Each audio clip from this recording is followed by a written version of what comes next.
Good evening student. আজি আমি class 10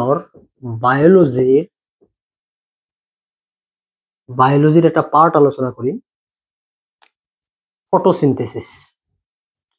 আৰু ইয়াতে আজমল সুপাৰ 4 পৰা কেনেকুৱা ধৰণৰ কোশ্চেন হয় এইবিলাকো আমি আলোচনা কৰিম। ফাৰ্ষ্ট, আলোক সংশ্লেষণ। আলোক সংশ্লেষণ। তো আলোক সংশ্লেষণ কাক বোলে? আলোক সংশ্লেষণ হৈছে উদ্ভিদে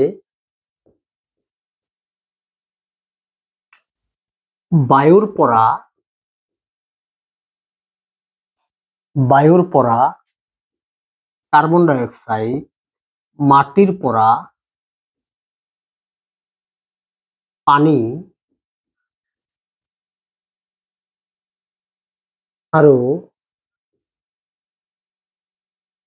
সূৰ্যৰ পোহৰৰ দ্বাৰা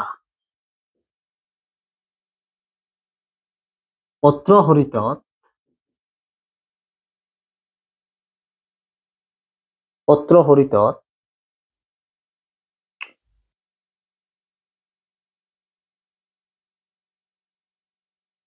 যি খাদ্য প্ৰস্তুত কৰে,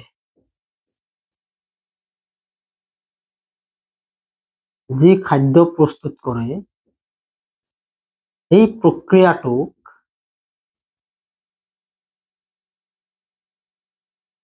আলোক সংশ্লেষণ বুলি কোৱা হয়। আলোক সংশ্লেষণ বুলি কোৱা হয়। ঠিক আছে।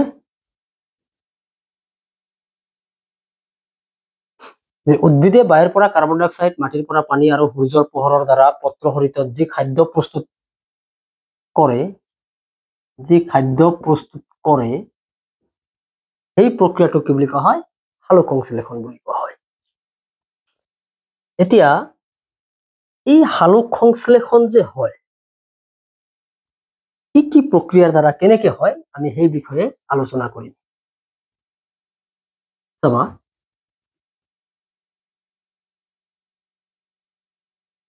আলোক সংশ্লেষণৰ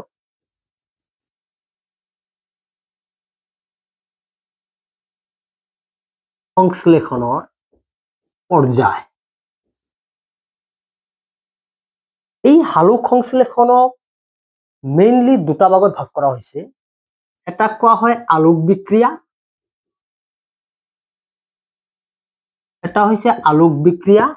আৰু এটা হৈছে তিমিৰ বিক্ৰিয়া। ইয়াৰ বিষয়ে বিশদভাৱে তোমালোকে আপাৰ ক্লাছত যেতিয়া যাবা, হায়াৰ সেকেন্ডাৰী ফাৰ্স্ট ইয়াৰত যেতিয়া যাবা, তেতিয়া তোমালোকে আলোক বিক্ৰিয়া আৰু তিমিৰ বিক্ৰিয়া ইয়াৰ বিষয়ে বহুত ভালকে পঢ়িবা। কিন্তু আলোক সংশ্লেষণৰ যেটো ক্লাস 10ত পৰ্যায় দিয়া আছে, সেই পৰ্যায় কেইটা কি আছে চাবা। তাত আলোক বিক্ৰিয়া কোনখিনি আৰু তিমিৰ বিক্ৰিয়া কোনখিনি এইখিনি চাবা। চোৱা, 1 নম্বৰ পইণ্টত কৈছে যে পত্ৰহৰিতৰ দ্বাৰা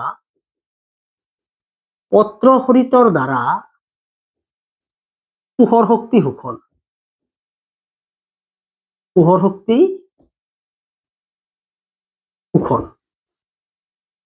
1 নম্বৰ পইণ্ট। আৰু 2 নম্বৰ পইণ্ট চাবা,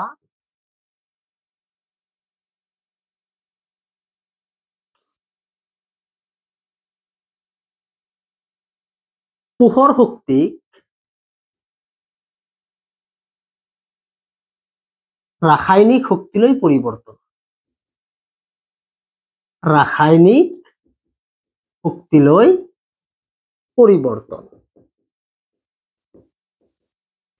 আৰু পানীৰ অণুক ভাঙি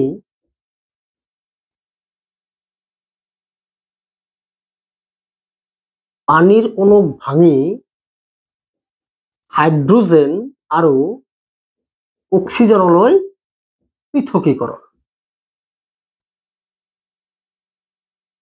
ঠিক আছে। 1 নম্বৰ পইণ্ট কি পত্ৰহৰিতৰ দ্বাৰা পোহৰ শক্তি শোষণ আৰু 2 নম্বৰ পইণ্ট কি পোহৰ শক্তিক ৰাসায়নিক শক্তিলৈ পৰিৱৰ্তন আৰু পানীৰ অণু ভাঙি হাইড্ৰোজেন আৰু অক্সিজেনলৈ পৃথকীকৰণ এইটো হৈছে 2 নম্বৰ আৰু এই দুটাক কোৱা হয় আলোক বিক্ৰিয়া এই দুটা হৈছে তোমাৰ আলোক বিক্ৰিয়া যেতিয়া তোমালোকে পঢ়িব যাবা আলোক বিক্ৰিয়া তাত চাবা PS1 অৰ্থাৎ ফটো সিস্টেম 1 আৰু ফটো সিস্টেম 2 এইটো টোটালি তোমাৰ বায়ো অৰ্গেনিক কেমিস্ট্ৰি বায়ো অৰ্গেনিক ইনঅৰ্গেনিক দুটা মিলাই কেমিস্ট্ৰি যেটো হয় মানে বায়ো কেমিস্ট্ৰি বুলি কোৱা হ'ব এই দুটা বস্তু আচলতে এই PS1 ইয়াত তোমাৰ 700 নেনোমিটাৰ তৰংগ দৈৰ্ঘ্যৰ পোহৰ তোমাৰ শোষণ হয় ইয়াতে তোমাৰ কি হয় 680 নেনোমিটাৰ তৰংগ দৈৰ্ঘ্যৰ পোহৰ শোষণ হয় এই যে কৈছে যে পানীৰ অণু ভাঙিতে ডাঙৰ কাহিনী আছে ইয়াতে পানীৰ অণু ভাঙি যায় কিয় ভাঙি যায় আজমল সুপাৰপটিত এনেকুৱা কোশ্চেন আহে যে পানীৰ অণু ভাঙাৰ কাৰণটো কি কাৰণ এই PS1 আৰু PS2 মই অলপ বুজাই দিছো তোমালোকক ইয়াতে চাবা 5 মিনিট সময়ত মই বুজাই দিছো এই বস্তুটো কি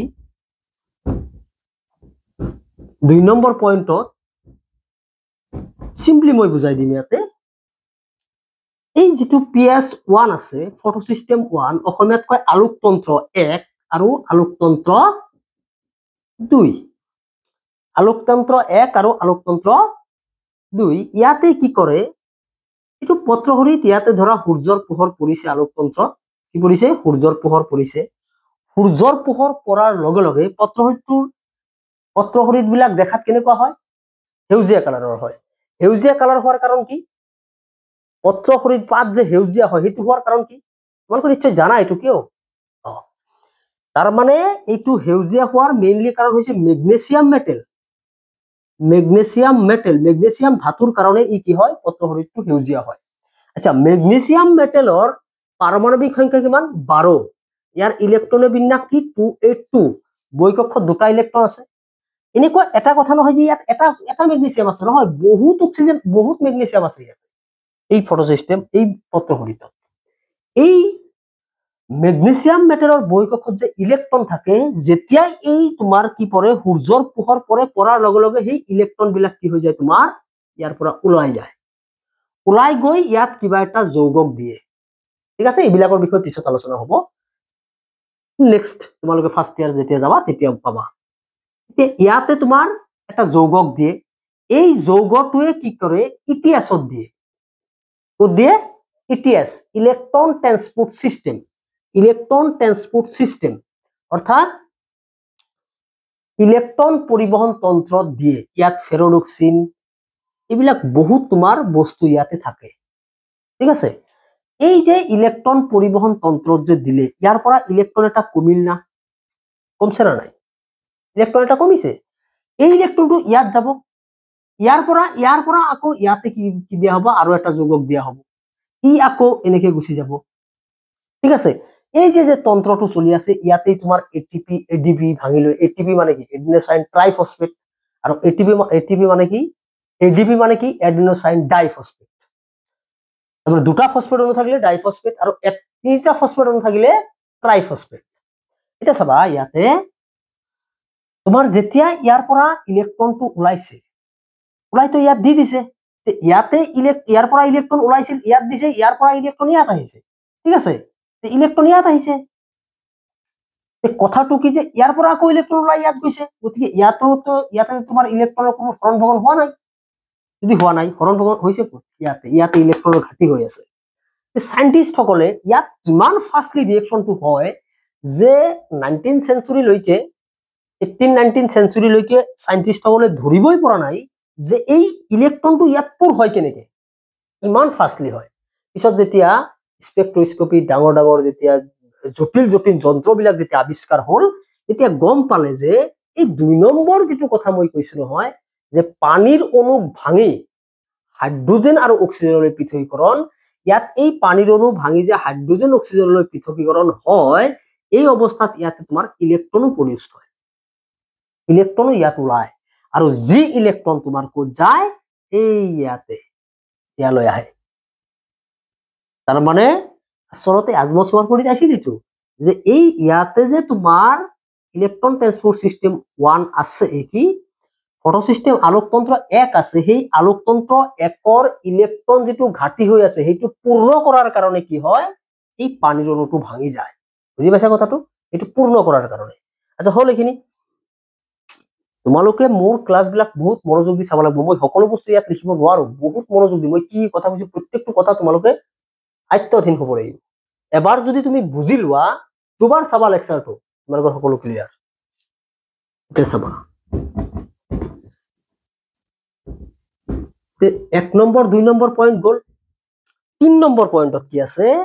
3 নম্বৰ পইণ্ট যেটো আছে, 3 নম্বৰ পইণ্টত কৈছিল যে কাৰ্বন ডাই অক্সাইডৰ বিজাৰণৰ দ্বাৰা কাৰ্বহাইড্ৰেট উৎপন্ন। কি উৎপন্ন? কাৰ্বহাইড্ৰেট উৎপন্ন। এইটো আছে নহয়, এইটো হৈছে তিমিৰ বিক্ৰিয়া। এইটো ডিসকভাৰ কৰিছিল তোমাৰ কেলভিনে, যাৰ কাৰণে ইয়াক কেলভিন চাইকেল বুলি কোৱা হয়। ইয়াৰ নাম কেলভিন চাইকেল বুলি কোৱা হয়। এইটো ডাঙৰ এটা চাইকেল, আগতে ক্লাছ 10ত আছিল এইটো, কিন্তু এতিয়া দিয়া নাই। গতিকে কাৰ্বন ডাই অক্সাইডৰ বিজাৰণৰ দ্বাৰা কি কাৰ্বহাইড্ৰেটৰ উৎপন্ন। এই কাৰ্বহাইড্ৰেটটো কি গ্লুকোজ উৎপন্ন হয়। কি উৎপন্ন হয়? গ্লুকোজ। গ্লুকোজৰ সংকেত কি? C6H12O6 এইটো উৎপন্ন হয়। বুজি পাইছা এইখিনি? নাপা নাই? বুজি পাইছা। এতিয়া চোৱা, কাৰ্বন ডাই অক্সাইডৰ বিজাৰণত কাৰ্বহাইড্ৰেট যেটো উৎপন্ন হয়, চাবা কিন্তু এইটো বহুত ইম্পৰ্টেন্ট কথা ইয়াতে। ইয়াৰ পৰাই আমাৰ ষ্টাৰ্ট হ'ব কি? শ্বসন। চাবা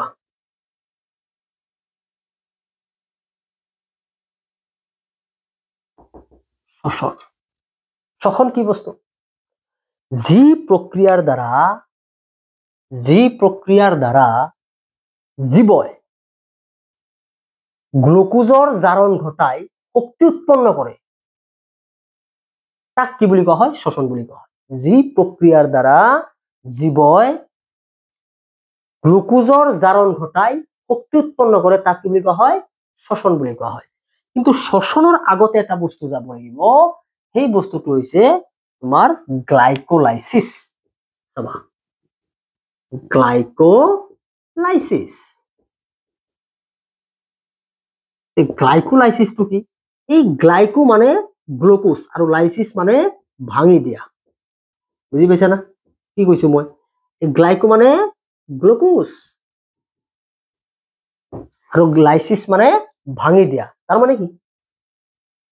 তাৰ মানে গ্লুকোজৰ অণু পাইৰুভেট লৈ ভাঙি যোৱা যেটো প্ৰক্ৰিয়া, পাইৰুভেট এটা কি বস্তু? বা পাইৰুভিক এসিড,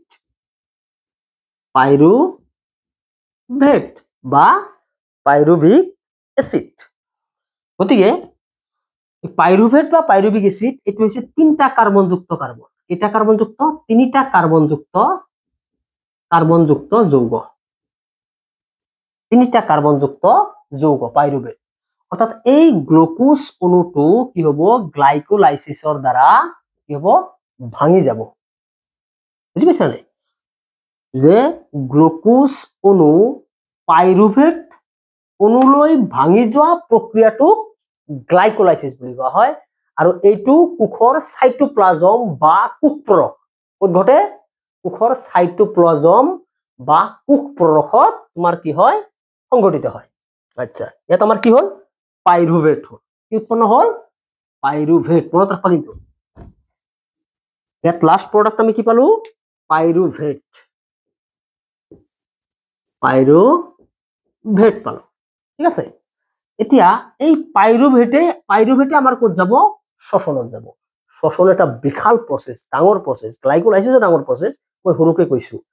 শ্বসন এটা বহুত বিশাল ডাঙৰ প্ৰসেস। তাত ক্ৰেব সাইকেল ডিসকাস কৰা হয়, ক্ৰেব সাইকেল। গতিকে পাইৰুভেট, এতিয়া আমি যাম শ্বসনত। চাবা শ্বসনৰ ডেফিনেশন মই কৈছো যে গ্লুকোজ অণুৰ জাৰণ ঘটি শক্তি উৎপন্ন হোৱা প্ৰক্ৰিয়াটোক কি বুলি কোৱা হয়? শ্বসন বুলি কোৱা হয়। শ্বসন কেই প্ৰকাৰৰ? শ্বসন 2 প্ৰকাৰৰ। 1 নম্বৰ হৈছে অবাত শ্বসন আৰু 2 নম্বৰ কি? সবাত শ্বসন।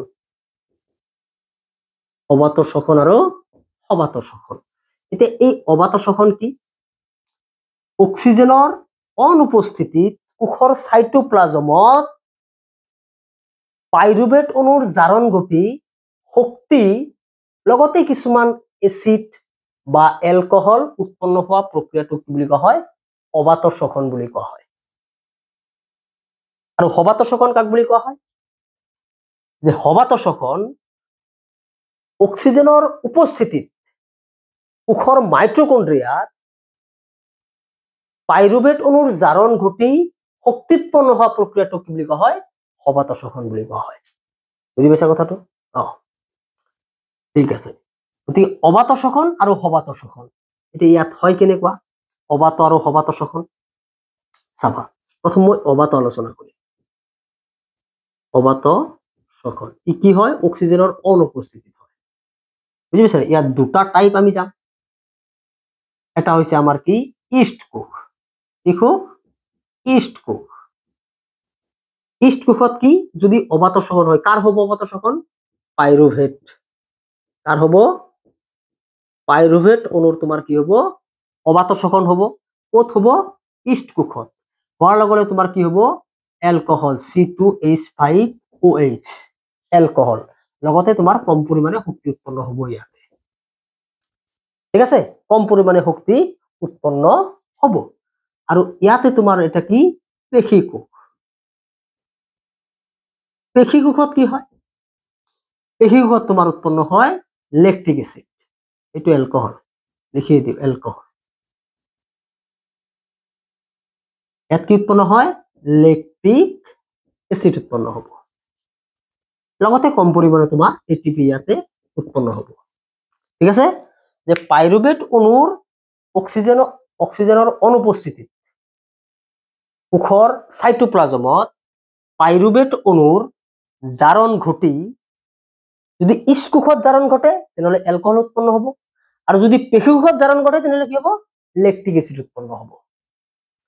আৰু এই এলকহল উৎপন্ন হলে তাক কোৱা হ'ব এলকহলিক কিণ্বন বা সুৰা কিণ্বন। মদ, সুৰা মানে মদ, মদ কিণ্বন বা সুৰা কিণ্বন।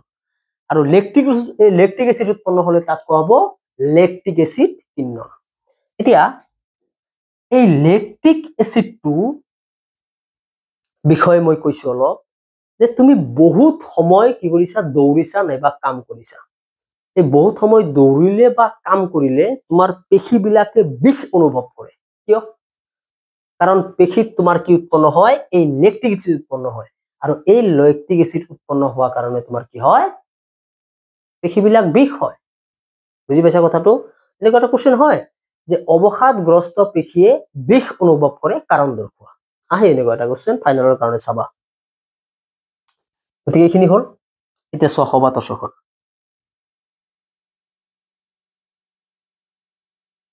এতিয়া কি? সবাত শ্বসন।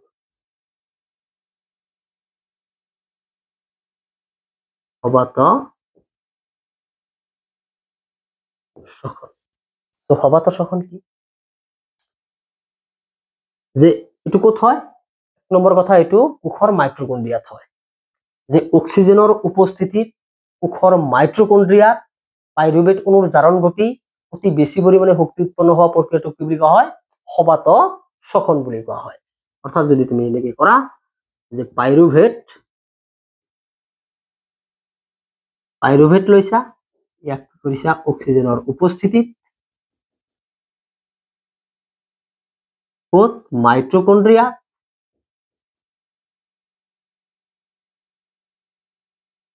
কিতাপ দেখুৱাই দিম। কিতাপ একেবাৰে লাইন বাই লাইন গৈ আছে।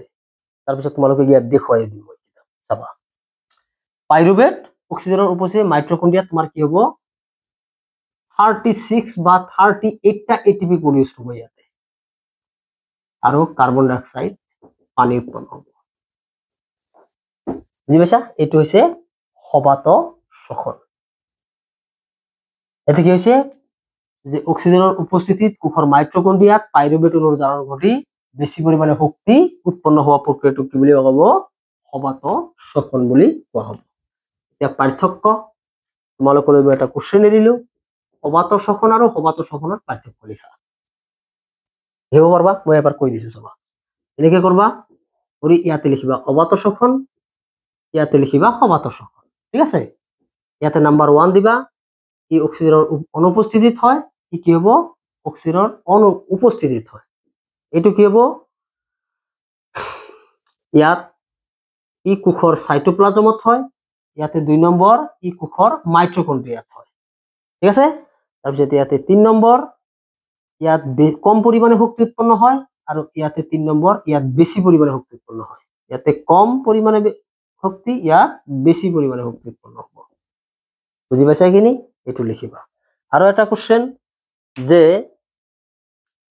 কি প্ৰক্ৰিয়াৰে জীবদেহত গ্লুকোজ অণুৰ জাৰণ ঘটি শক্তি উৎপন্ন হয় কি প্ৰক্ৰিয়া লিখিবা অবাত শোষণ প্ৰথমে লিখিবা শোষণৰ ডেফিনেশন তাৰ পিছত লিখিবা তোমালোকে অবাত শোষণ তাৰ পিছত লিখিবা সবাত শোষণ তো এইখিনিলৈকে আৰু এৰিলো মই এই গোটেইখিনি বস্তু আৰু এবাৰ মই বুজাম কাৰণ ইয়াত পইণ্ট ওয়াইজ কোশ্চেন আছে এটো কিতাপৰ পৰা কম মই ঠিক আছে গতিকে তোমালোকে সাবস্ক্ৰাইব কৰিবা ফলো কৰিবা শেয়াৰ কৰিবা তোমালোকৰ মই একেবাৰে ফ্ৰীলি ক্লাছ বিলাক দি আছো লাহে লাহে মই ইমপ্ৰুভ কৰি আছো তোমালোকৰ ইয়াত এইটো নহয় ডিজিটেল বোৰ্ড হ'ব এদিন ডিজিটেল বোৰ্ড হ'ব গতিকে তোমালোকে মোৰ লগত থাকিবা ধন্যবাদ